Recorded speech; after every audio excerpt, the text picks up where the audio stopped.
습관이 영성이다라는 책이 있습니다. 제임스 스미스 신학교 교수님이 쓰신 책인데요. 이 책에서 가장 강조하고 있는 것 중에 하나가 뭐냐면 우리가 생각하는 것, 우리가 행동하는 것, 그것이 우리의 삶을 지배하는 것이 아니라 그 전에 우리가 사랑하는 것이 우리의 삶을 지배한다라는 것입니다. 만약 여러분이 어떤 것을 사랑하는 것이 있다라고 한다면 그 사랑하는 것이 바로 당신이다라는 것입니다. 저희들 이 사랑은 꼭 중력과 같은 것이어서 우리를 그 사랑 가운데 우리를 계속 끌어당긴다라고 이야기를 하는 것입니다. 저희들 어떤 사람을 만나서 그 사람을 알기 위해서 여러 가지 질문들을 던지잖아요. 어디서 태어나셨는지, 또 어떻게 자라셨는지, 어떤 학교를 나오셨는지, 어떤 직장을 다니셨는지 여러 가지 질문들을 하게 되는데 정말 그 사람에 대해서 잘 알고 싶다라고 한다면 날카로운 질문 하나를 던진다고 한다면 당신이 사랑하는 것은 무엇입니까? 라고 질문하면 된다라는 것입니다. 최근에 한 가정과 함께 이야기를 나누던 중에 들었는데 그분의 유튜브 그 계정의 맨 앞페이지는 성경 말씀, 또 설교 말씀, 성경 공부, 성경 읽기 이런 것으로 다 도배되어 있었다고 해요. 왜 그렇게 되는 겁니까? 하나님의 말씀, 하나님을 사모하고 가까이 하고 늘 관심 갖고 그것으로 모든 시간들을 할애하다 보니까 그 유튜브 정면에 제일 앞페이지에 이 하나님과 관련된 것들이 다 도배될 수밖에 없다라는 것이죠. 무엇을 사랑하고 있는지, 어떤 것에 관심 갖고 있는지 금방 그 모습을 통해서 알 수 있다라는 것입니다. 요즘 여러분들이 가장 사랑하는 것은 무엇입니까? 여러분들이 가장 관심 갖고 있는 것은 어떤 것입니까? 가장 사랑하는 것이 주님이길, 하나님이길 간절히 소원합니다. 많은 사람들은 하나님을 사랑한다라고 이야기는 하지만 그 삶의 내면으로 들어가 보면 정말 사랑하고 있는 것이 하나님이 아닐 때가 너무나 많습니다. 내가 가지고 있는 재미와 유익에 더 많은 그런 시간들, 그런 것들이 집중되고 있을 때가 있습니다. 우리들이 하나님을 사랑해야 되는 이유는 무엇입니까? 우리들이 하나님을 사랑해야 되는 한 가지 이유, 그것은 하나님께서 우리를 먼저 사랑해 주셨기 때문입니다.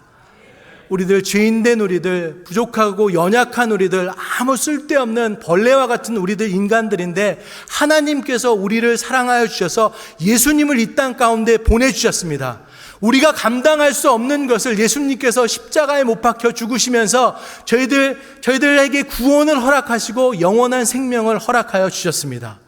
그리고 오늘도 이 시간 우리와 함께 동행하신다는 그런 약속의 말씀 가운데 함께하여 주십니다. 우리는 그 크신 사랑이 있는데도 불구하고 삶의 많은 시간 동안 하나님의 은혜와 하나님의 사랑을 잊고 살 때가 너무나 많습니다. 오히려 나의 유익, 나의 재미, 내가 가지고 있는 관심들, 그런 것들에 훨씬 더 많은 생각들이 집중되다 보니까 반대급부로 나에게 다가오는 그런 아픔과 상처, 고통, 핍박들, 그런 것들이 너무나도 크게 느껴질 때가 많습니다. 그래서 우리가 정작 기억해야 될 것들은 기억하지 못하고 그것들을 바라보고 정말 아픈 상처를 끌어안고 살 때가 너무나 많습니다. 저희들 삶에서 반대의 삶이 이루어져야 될 줄로 믿습니다. 우리가 가지고 있는 아픔과 슬픔, 고통들, 그것들은 정말 하나님을 믿는 믿음 가운데 과감히 버려버리고 하나님께서 우리와 함께 하셨던 그 사랑들, 그 은혜들, 영원한 생명을 주셨던 그 소망들을 붙잡고 살아갈 수 있는, 그것을 기억하며 살아갈 수 있는 우리들 모두가 되기를 간절히 소원합니다. 어떻게 보면 이것이 오늘 우리의 설교의 유학분이 될 수도 있을 것 같은데 오늘 사무엘상 12장 말씀 저희들 이제 본격적으로 말씀 나누겠습니다. 사무엘상 12장 말씀은 사무엘이 그의 인생의 마지막 사역을 마무리하면서 이스라엘 백성들에게 전하는 고별 설교와 같은 말씀입니다.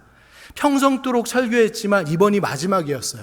그렇기 때문에 더더욱 자신이 가장 중요하게 생각하는 것, 한평생 붙잡고 살아갔던 것, 자신의 삶을 뒤돌아볼 때 이것만큼은 꼭 이스라엘 백성들에게 이야기해 줘야 되는 말씀을 이 고별선들 가운데 담고 있는 것입니다.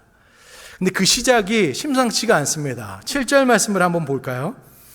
그런즉 가만히 서 있으라. 여호와께서 너희와 너희 조상들에게 하신 모든 공의로운 일에 대하여 내가 여호와 앞에서 너희와 담론하리라. 가만히 있으라고 이야기했고 담론하리라라고 이야기했습니다. 담론한다라는 것은 소송을 제기한다라는 것입니다. 소송을 제기한다라는 것은 지금 공의로운 하나님 앞에서, 어떻게 보면 공의로운 하나님 그 법정 가운데 이스라엘의 잘못들을 샅샅이 드러내겠다라고 이야기하는 것입니다. 여러분, 직장 다니시는 분들, 은퇴하시는 분들의 고별사 들을 기회 있었을 것입니다. 정말 감사한 것들 이야기하고 좋은 말, 덕담이 되는 말, 그런 평화로운 말들, 그런 말들로 이렇게 아름답게 마무리되는 것들이 보통의 고별사, 고별 설교가 될 것 같은데, 지금 사무엘은 소송을 제기해서라도 어떠한 수단과 방법을 동원해서라도 이스라엘 백성들에게 이것만큼은 각인시켜야 된다라고 생각하는 것을 말씀 가운데 전하고 있는 것입니다. 여러분, 사무엘 시대, 이 사무엘 시대의 가장 큰 변화는 무엇이었죠? 그 전에는 사사들이 있었죠. 이 사사들의 시대가 왕이 생기는 왕정 시대로 바뀌는 시대 가운데 있었습니다. 그래서 처음으로 왕이 등장하는 그런 상황 가운데 있어요. 사랑하는 여러분, 이스라엘 백성들, 이스라엘이 섬겨야 될 왕은 하나님 한 분뿐이셨습니다. 그럼에도 불구하고 이스라엘 백성들은 지금 왕을 막 요구하죠. 하나님께서는 그 안타까운 마음들을 가지고 있으면서도 이스라엘의 백성들의 그 요구를 들어주십니다.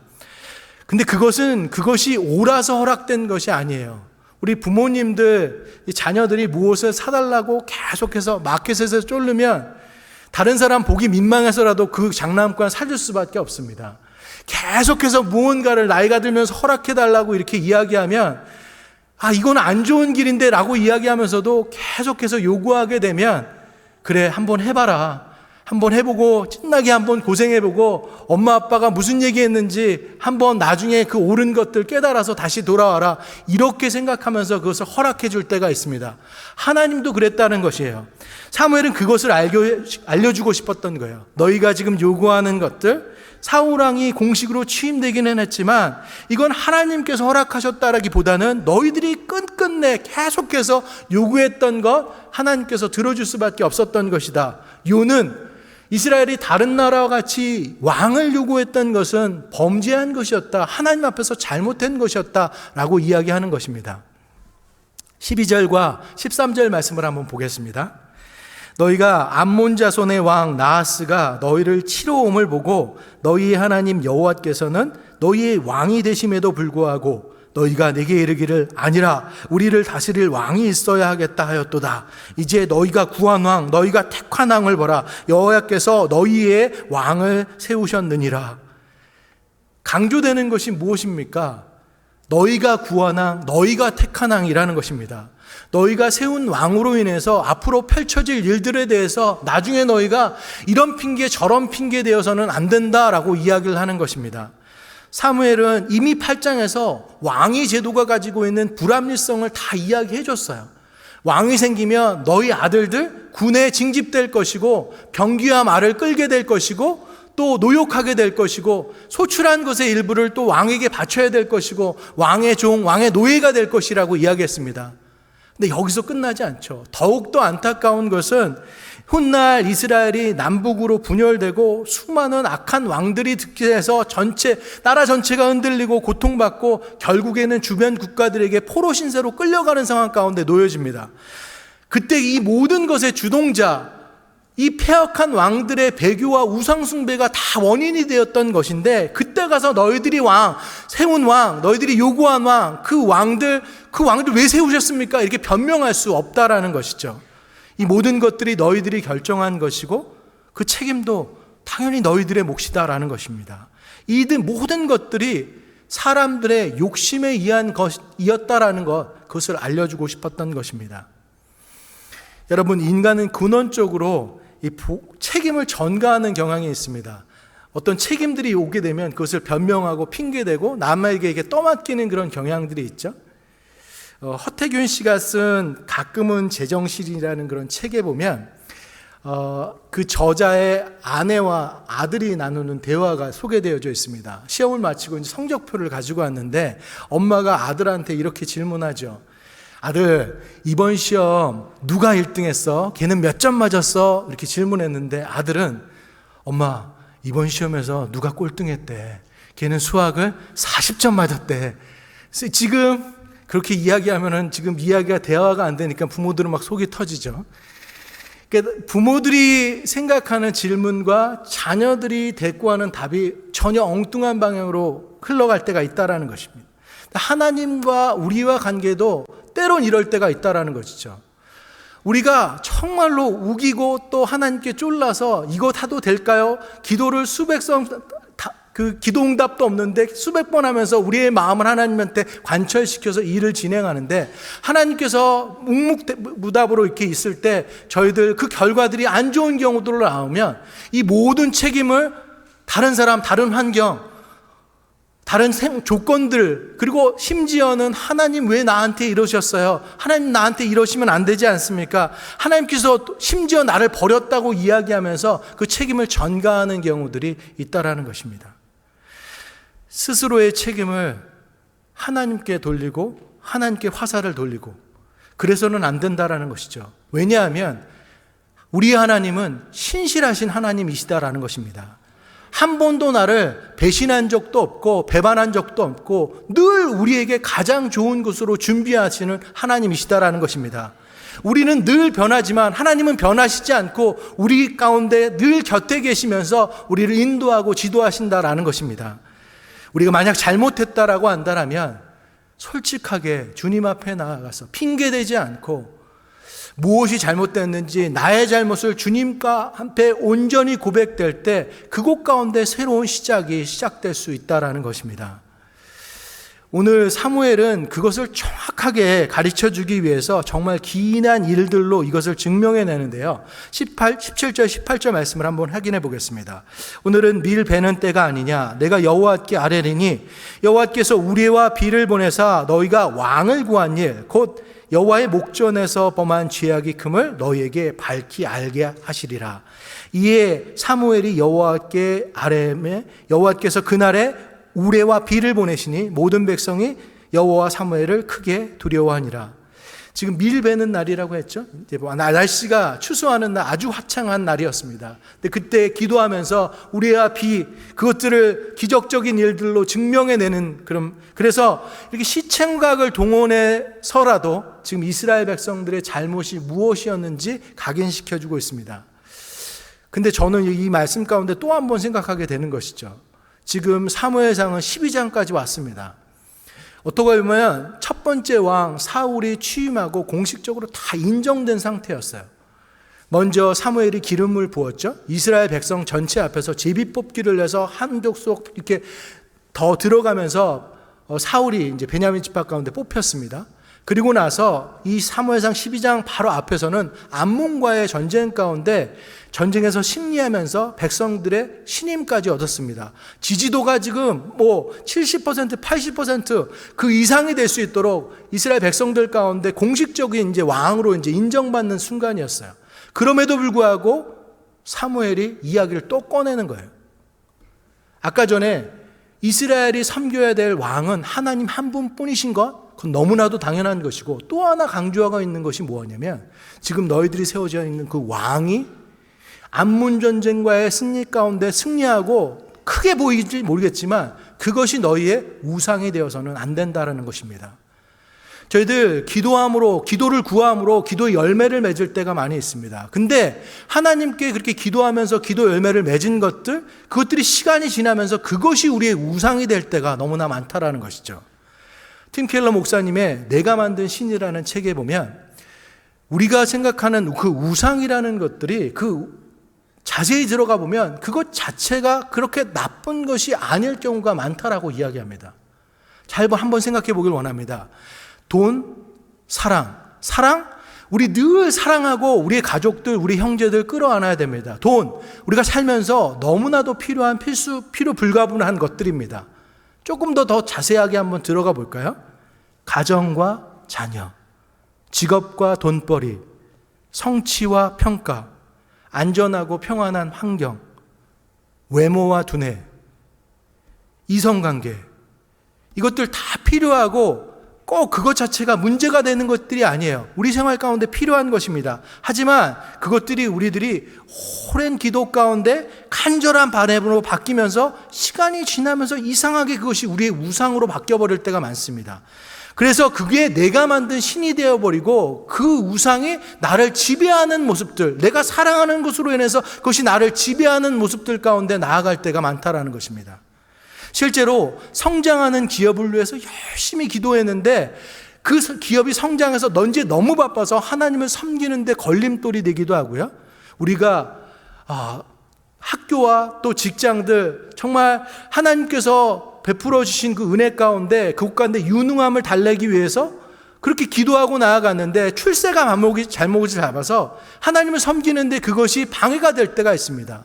어렵게 우리가 기도하면서 자식을 구했는데 그 자식이 하나님보다 더 큰 그런 우상이 되어버릴 때가 있습니다. 저희들 우리가 기도했던 것들, 그 구한 것들, 하나님께서 허락해 주신 것들, 그것 자체가 잘못된 것이 아닙니다. 성공 그 자체가 잘못된 것이 아닙니다. 그런데 그것이 또 다른 우상이 되어서는 안 된다라는 것이죠. 하나님보다도 앞서 있어서는 안 된다라는 것입니다. 우리들 하나님께 기도로 구한 것들 정말 감사함으로 은혜로 그것들을 우리가 받아들인다 하면 하나님 앞에서 더 겸손한 모습으로 험불된 모습으로 하나님께 무릎 꿇고 감사하며 이 땅 가운데 하나님을 위해서 살아갈 수 있는 우리들의 모습들, 그것들을 더 고민하고 치열하게 살아가야 되는 우리가 되어야 될 줄로 믿습니다. 다행히도 오늘 이스라엘 백성들은 사무엘의 담론을 듣고 완전히 충격을 받습니다. 두려움에 떨었고요. 그리고 자신의 죄를 고백하기에 이릅니다. 19절 말씀입니다. 모든 백성이 사무엘에게 이르되 당신의 종들을 위하여 당신의 하나님 여호와께 기도하여 우리가 죽지 않게 하소서. 우리가 우리의 모든 죄에 왕을 구하는 악을 더하였나이다. 사랑하는 여러분, 너무도 감사한 것은 하나님께서 이렇게 하나님께 찾아오는 자신의 백성들을 절대로 버리시지 않고 그들과 함께 하신다라는 것입니다. 거부하지 않으시고 더 큰 품으로 그들을 안으신다라는 것입니다. 사무엘은 답변하죠. 너희들 두려워하지 말아라. 이것이 끝이 아니다. 하나님께서 우리에게 더 큰 희망의 메시지를 주신다라고 하면서 큰 두 가지 희망의 메시지를 전달합니다. 그 첫 번째 희망이 무엇이냐면 하나님께서 너희를 기뻐하신다라는 것입니다. 하나님께서 그 자기 백성들 한 명 한 명을 자기 백성 삼으신 것을 기뻐하신다라고 이야기하고 있습니다. 그 백성 하나하나를 외면하지 않는다라는 것이에요. 우리들 때때로 하나님께서 우리와 함께 하시는 것들, 수많은 것들을 잊고 살 때가 많습니다. 그것을 까맣게 잊어버리고 우리 마음대로 우리의 생각들, 우리의 주장을 하나님께 요구하고 그렇게 믿음 없는 행동을 했음에도 불구하고 우리를 그 하나님께서는 단 한 번도 잊으신 적이 없으시다라는 것입니다. 믿으십니까? 근데 어떻게 그러실 수 있죠? 사람들 가운데서는 저 사람이 나를 미워하고 저 사람이 나를 기억하지 않는다면 거들떠 보지도 않잖아요. 그럼에도 불구하고 하나님께서는 우리를 계속해서 바라보신다라는 거예요. 일방적인 사랑으로. 왜 그렇습니까? 그것이 바로 하나님의 조건 없는 사랑이다라는 것입니다. 자격이 있어야 사랑받을 수 있다라고 한다면 여기 있는 우리들 모두 한 분도 자격 있는 모습으로 하나님께 사랑받을 수 없습니다. 그럼에도 불구하고 하나님께서 우리를 사랑하신다는 것, 그것이 하나님의 은혜다라는 것입니다. 오늘 22절 말씀을 보면 여호와께서는 방금 전에 그와 같은 백성들, 너희를 자기 백성으로 삼으신 것을 기뻐하셨으므로 여호와께서는 그의 크신 이름을 위해서라도 자기 백성을 버리시지 아니할 것이요. 아멘. 저희들 생각해 보길 원합니다. 우리 늘 부족하고 연약하고 하나님을 늘 잊고 살고, 근데 그것을 하나님께서 아셨을까요? 모르셨을까요? 하나님께서 그 사실 머리 털끝까지 세심받으신 그 하나님께서 우리의 생각들, 우리의 마음들, 우리 형편없는 모습들을 다 아셨을 겁니다. 그럼에도 불구하고 자녀 삼으신 것을 기뻐하셨다라고 얘기했고요. 우리들 하나님 마음을 제대로 모르고 틈만 나면 우리의 생각대로 살고 믿음 가운데 나아가지 못하고 가장 불평하고 불만하고 하나님께서 돌아서 있는 그런 모습들인데, 그 모습들, 그 모든 것을 하나님께서 아시고 그럼에도 불구하고 우리를 사랑하시고 하나님께서 우리와 함께 하시는 것, 그것이 정말로 우리가 가질 수 있는 가장 큰, 이 세상 가운데 가장 큰 축복이고 은혜인 줄 믿습니다. 탕자의 귀향이라는 렘브란트의 그림이 있습니다. 탕자가 돌아오는 것, 그것을 그린 그림인데요. 그 그림을 자세히 보면 돌아오는 아들을 맞이하는 그 아버지를 시각장애인으로 모사를 했습니다. 눈을 짓이겨서 표현했어요. 그럼 뭘 이야기하는 겁니까? 그 돌아오는 아들을 바라보는 그 아버지는 육신의 눈으로 그 아들을 바라보지 않겠다라는 것입니다. 마음의 눈으로 그 자식을 바라보겠다라는 거예요. 그 자식의 어떤 모습도 중요하지 않다라는 거예요.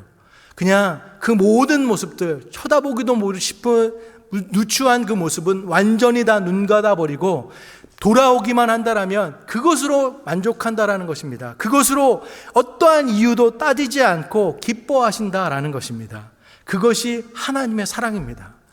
저희들 일주일간 생활하면서 하나님 많이 잊고 살다 이곳 가운데 그냥 누추한 모습으로 상한 마음으로 주일 예배 가운데 하나님의 성전 가운데 나오신 분들도 있을 텐데, 그럼에도 불구하고 그 자들을 하나님께서 너무나도 사랑하시고 그래서 우리는 늘 희망 가운데 있을 수 있는 것입니다. 저희들 그것이 없다면 우리의 잘못 가지고 하나님 앞에 나아갈 수 없습니다. 하나님께서는 그 자들, 그 상한 영혼들 한 사람 한 사람을 바라보시며 그것으로 끝나지 않고 우리를 품어 안으시고 오늘도 내일도 우리의 앞길을 준비하시고 하나하나 되새기시고 가장 좋은 곳으로 또 준비하시는 하나님이시다라는 것입니다. 그래서 사무엘은 이 사무엘 그 고별 설교에서 이스라엘 백성들에게 다른 고별 설교와 마찬가지로 이스라엘 백성들 가운데 하나님께서 하신 일들을 딱 차례대로 또 고백하면서 나아갑니다.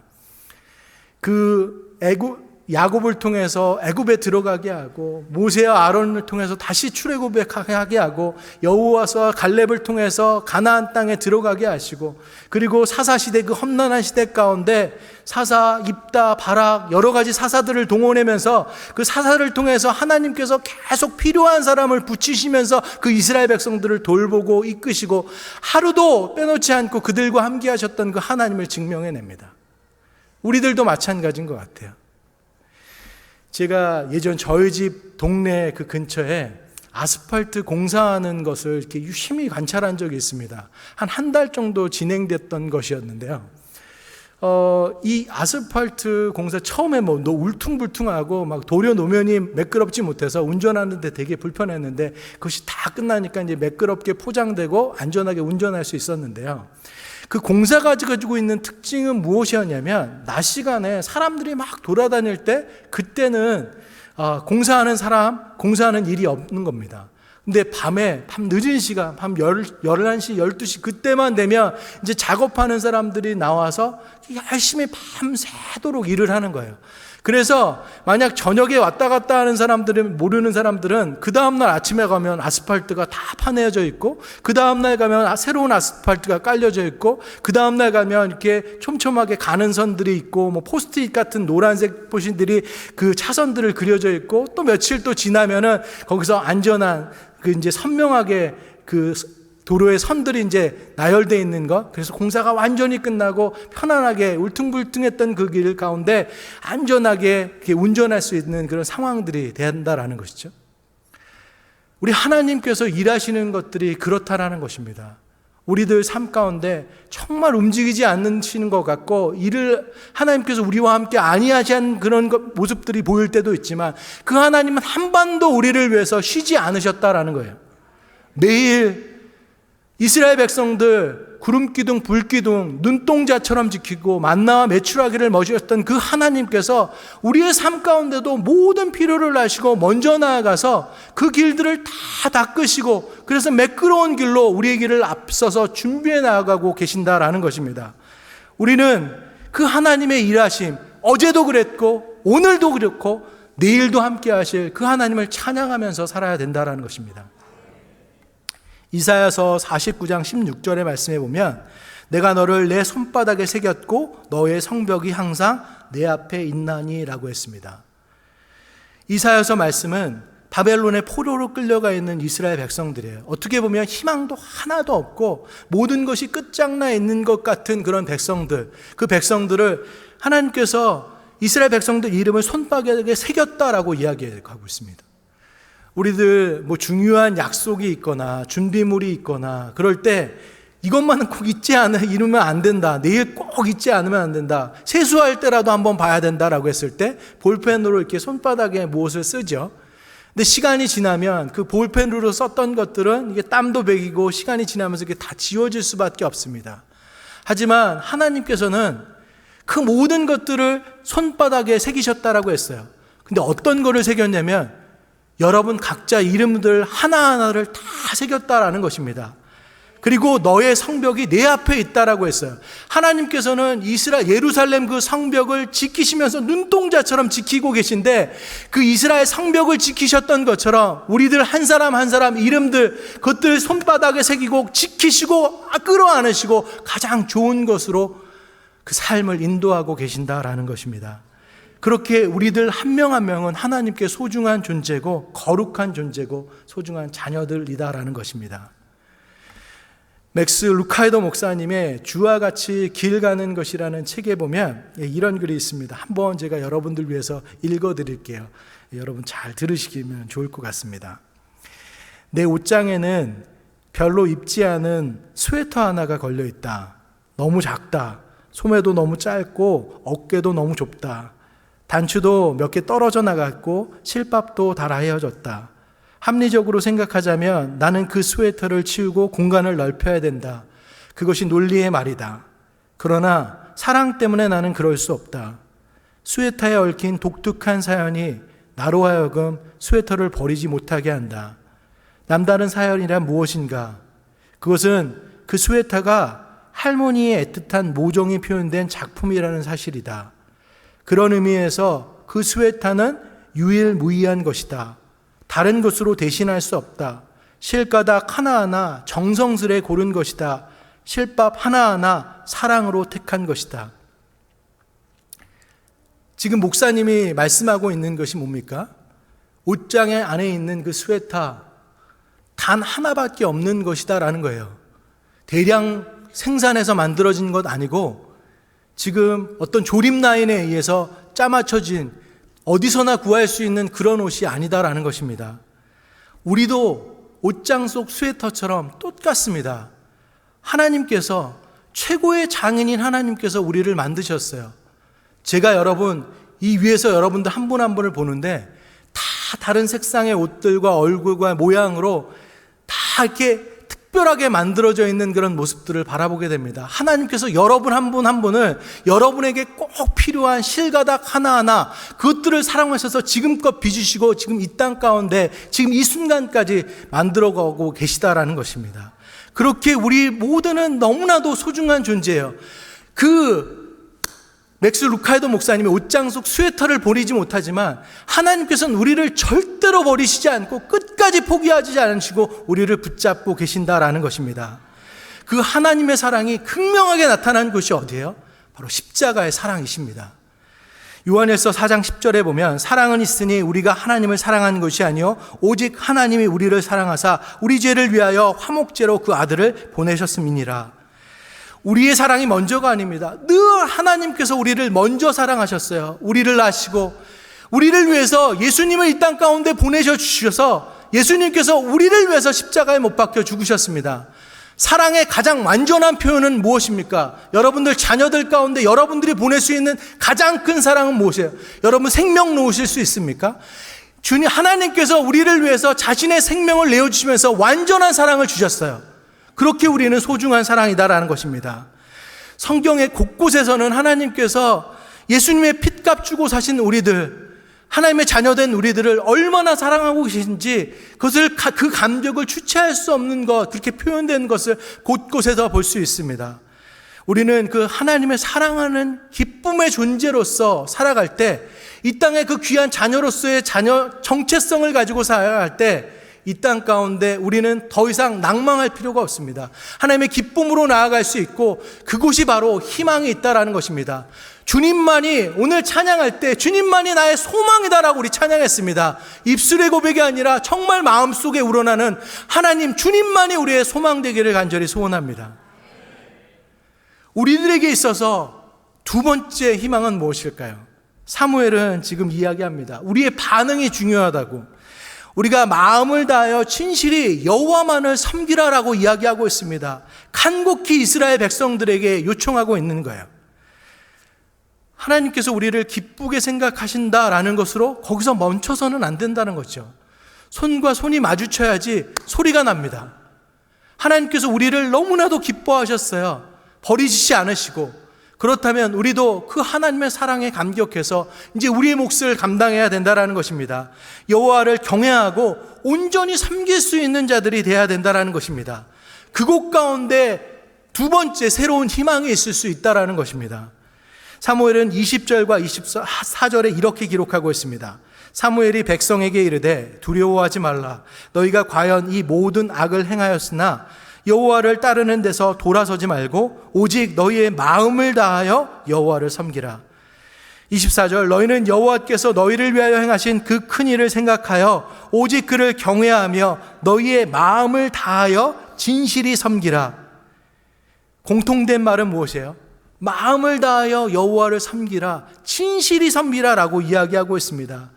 이스라엘, 지금까지 평생토록 이스라엘을 이끌어왔던 그 지도자가 유언의 말처럼 남긴 것이 무엇이냐면 진실히 마음을 다하여 여호와 하나님을 섬기라라고 기록하고 있습니다. 여러분, 여기서 진실이란 단어를 한번 보길 원합니다. 진실하다라는 것은 거짓이 없다라는 것입니다. 어떤 불순물도 없이 온전한 것을 이야기를 합니다. 그렇게 우리의 마음이 세상 것에 사로잡히지 않고 온전하고 진실되게 하나님을 섬길 수 있는 우리들에게 간절히 소원합니다.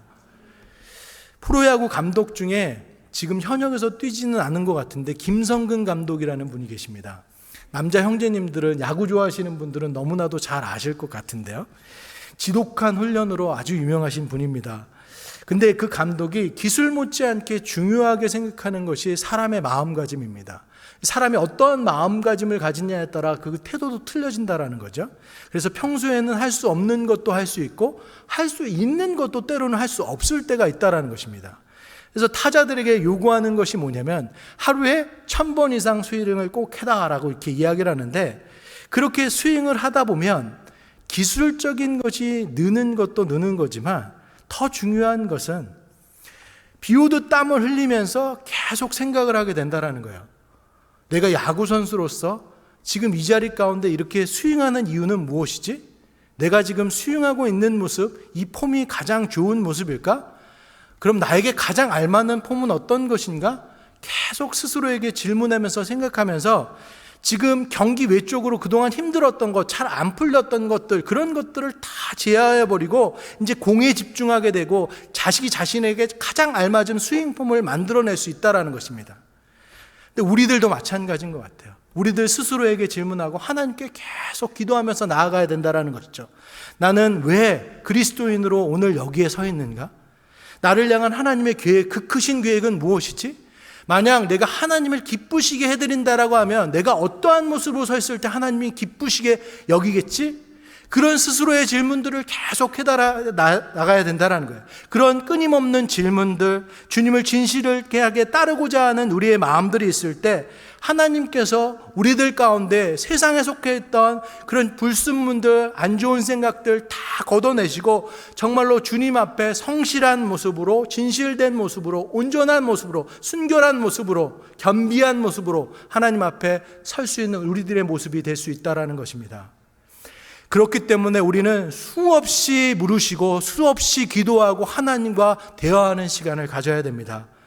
하나님과 그렇게 친정으로 하나님께 구하고 간구하고 하나님 앞에 나아갔을 때 그때 하나님께서 성령 하나님을 우리들 가운데 붙여주시고 우리가 질문했던 것의 답, 그 온전한 답을 가르쳐 주실 것입니다. 우리들이 서야 될 자리.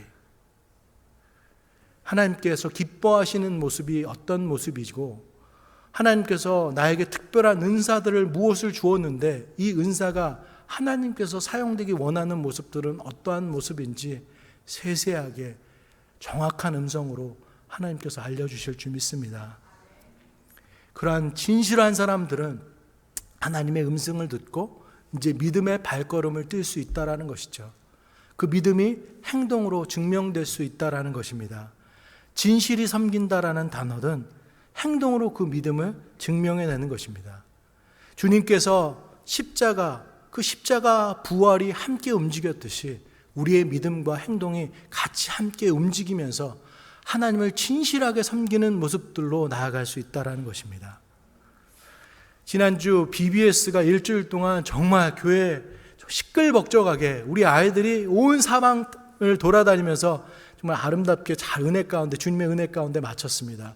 뒤에 지난주 예배 돌 때는 여기에 화려한 뒷 배경들도 있었고, 또 지난주 일주일 내내 찬양이 끊이지가 않았던 것 같아요. 찬양, 율동, 아마 집에서도 아직까지 그 찬양들 계속 아이들 따라하는 경우들 보일 겁니다. 성도님 한 분이 저한테 사진을 보내왔는데, 그 다음날 아침에 그 레고로 예배하는 모습들, 이 교회를 레고를 붙인 거를 저한테 따로 사진을 찍어서 보내왔더라고요. 그래서 그 레고를 이렇게 자세히 봤더니 십자가 가운데가 있고 무대가 딱 이렇게 펼쳐져 있어요. 레고가. 그리고 앞에는 그 레고 인형 하나가 있으면서 찬양하는 모습이 있고 그 앞에 장식들을 다 해놨더라고요. 봤던 것 그대로 거기 가운데 다 묘사해서 레고를 그걸 표현을 했더라고요. 너무 감사했습니다. 그런데 그 장식들, 이 모든 모습들, 이 모습들은 사라졌어요.